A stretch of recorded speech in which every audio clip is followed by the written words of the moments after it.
I am a feminist and a men's rights advocate. I realize this sounds completely ridiculous, but do yourself a favor and hear me out before you dislike this. In this video I will tell you about why I could be a feminist and a men's rights advocate. How exactly would somebody be both a men's rights advocate and a feminist? Truthfully, I don't think that should be too outlandish of an idea, because most feminists claim to advocate for the rights of men and boys even if their solutions are not what men's rights advocates find helpful. And the most well-known men's rights leaders claim to want women to be treated fairly too. Unfortunately, the title of this video was slightly misleading, as Common Sense Gender Network prescribes to neither ideology, but that is mainly because Common Sense Gender Network is a non-ideologically driven channel, and does not prescribe to any form of groupthink, like the title of the channel suggests. I'd rather use common sense to fine-tune the details.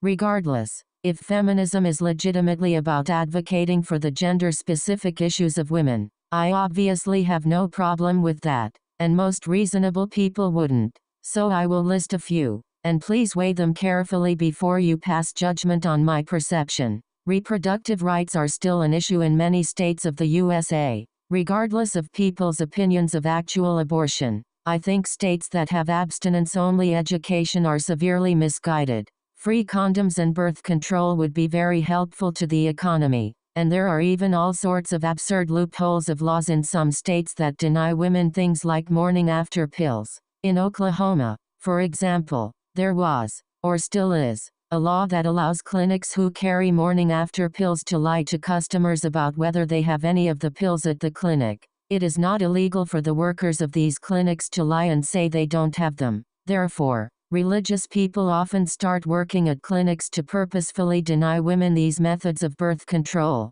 even though they are available. A woman can potentially get raped or have a condom break, then go into a clinic and be lied to about a service that they offer. This literally happened to a woman I know in Oklahoma. I imagine there are feminists that are legitimately in the trenches fighting against such injustices, and I fully support them. I also know of several women in male-dominated fields that have experienced legitimate sexism, often in the form of sexual harassment. The tech industry, for example, is notorious for this. Another anecdotal example of something that happened to a specific woman was that she was asked out on a date by her project manager, and when she refused, he stopped giving her instructions on how to do the project they had been working on. When it turned out that she was talented enough at her job to finish the project without his instructions, she got a promotion. After her promotion, she had more freedom around the company and became better friends with numerous co-workers, and it turned out that he had gone around telling people that she was incompetent at her job,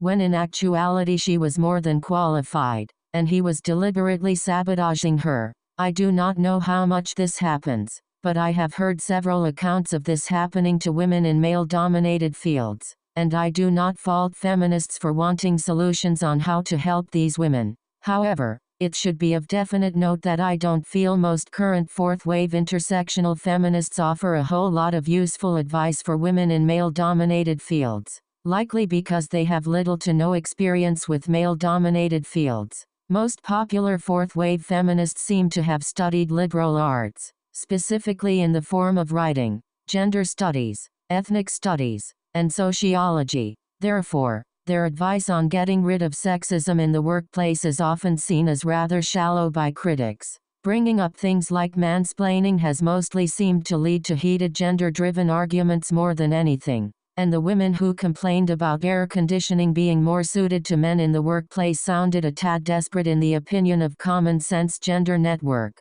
Most people would say that if women are cold at work, they should wear more clothing, as I don't think anybody is stopping them. Still, nobody should fault feminists for wanting to make workplaces more welcoming for women. We do, in fact, want women to be treated fairly in the workplace. If people want to fault these fourth-wave feminists who brought up mansplaining and the oppressive air conditioning, they should fault them for failing to bring up good points and as a result, angering and alienating men who might have legitimately wanted to help out women in their offices who might have felt unfulfilled in some way. You see, once many men are accused of mansplaining one too many times, they might legitimately start thinking women are unintelligent, because it is not a very intelligent thing to say in most instances. Still, I do believe there are feminists out there who do good things. It would be intellectually dishonest to say otherwise. Even if you are a firm anti-feminist, nobody is perfect, and neither are even the best feminists. But to say that all they do is bad is just untrue. As for the men's rights movement, I think male suicide being almost 5 times the amount of female suicide is a drastically underrepresented statistic that people need to be aware of, along with what some people associated with the men's rights movement describe as the feminization of mental health.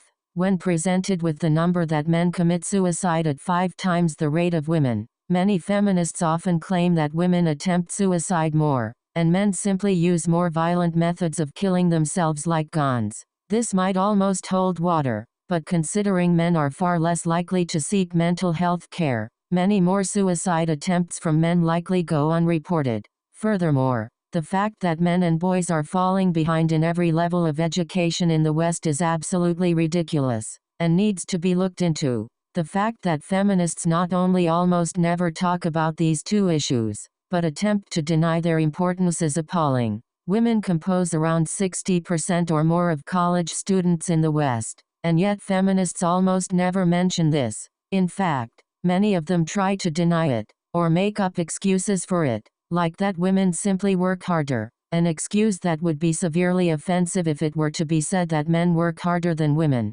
They even avidly protest speakers like Warren Farrell who speak at colleges specifically about male suicide and related topics, claiming he is a rape apologist, and yelling at anybody that might be interested to hear his perception on male suicide. When you ask the average fourth-wave feminist why men commit suicide more than women, they often say it is because patriarchy hurts men too. Therefore, the presumed solution to the problem is to overthrow the patriarchy. And assuming we live in a patriarchy, and not a globalized corporatist capitalistic society in which money and shareholders are more important than the gender or color of somebody's skin who possesses such wealth. Assuming that we do live in a patriarchy, how do we overthrow it to make sure that men and boys aren't hurt by the patriarchy too? The answer, in brief, according to most feminists, tends to be that one should become a feminist. But once a man becomes a male feminist, how often do they really get to talk about what it is like to be a man? This is a legitimate question I want to ask of anybody, on any side of the debate. Do men get to talk about their real feelings with feminists, or are they usually accused of derailing the conversation in a female space? If feminists want to help men, and then demand that men become feminists to help themselves, why do so many fourth-wave feminists become upset when men try to talk about their own feelings? Why do so many women call men man babies for even mentioning the issues men face? Don't deny this is a problem, please. It happens all the time. Similarly, do men's rights advocates really listen to the feelings of women? Why is it so impossible to have these conversations? Men's rights advocates would usually say these conversations can't happen because feminists have put forth so much deliberate effort into attacking men's rights advocates, lying about them in numerous instances, silencing and discrediting feminist critics in any way, and calling anybody who criticizes feminism a men's rights advocate, thus labeling them a hate-monger who is in a supposed hate group. I understand why self-proclaimed men's rights advocates are angry at feminists, and I could list other reasons if I had time. However, many feminists would claim that men are more likely to be violent, and therefore men's rights advocates or followers of that ideology might potentially become mass shooters, as has allegedly been evident in the past. According to many sources, though many men's rights advocates claim there has never been a shooter with any official association or knowledge of the men's rights movement, feminists seem to believe that catering to the concerns that men's rights advocates bring up could lead to future violence,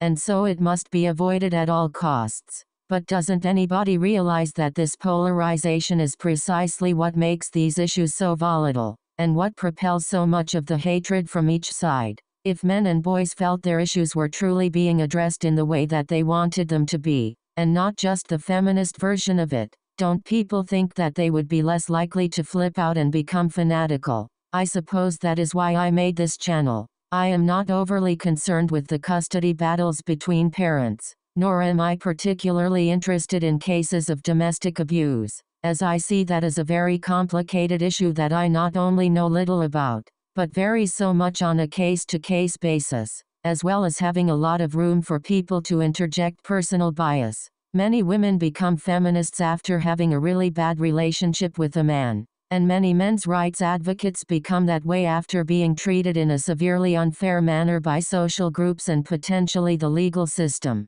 But those intricacies are too complicated to get into at this time. What I want for people to take away from this is that both genders do have gender-specific issues that need to be addressed, and if both sides are for equality like they say they are, they should acknowledge all of them. Until humans live in a utopia where there are no problems for no people, groups of people will have specific types of problems that specifically affect that group. To think anything less is an active denial of reality. Please, I want everybody to stop lying about each other. Enough of the cherry-picking of examples of the worst types of feminists or men's rights advocates to prove that the entire movement is that way. Everybody on every side feels that has happened to them, which is why I take no side. I know it is hard when the other side is actively smearing you, but if I can exist without taking a side, I believe that others can too. You don't have to agree with me, but a lot more positive progress might happen if people start to work together. I can only hope that both sides start to realize this. Feminists and men's rights advocates, I think you can work it out if you try hard enough. Otherwise, the war will only get more volatile and dangerous, and the politicians will use it to divide us all. Thank you for your time.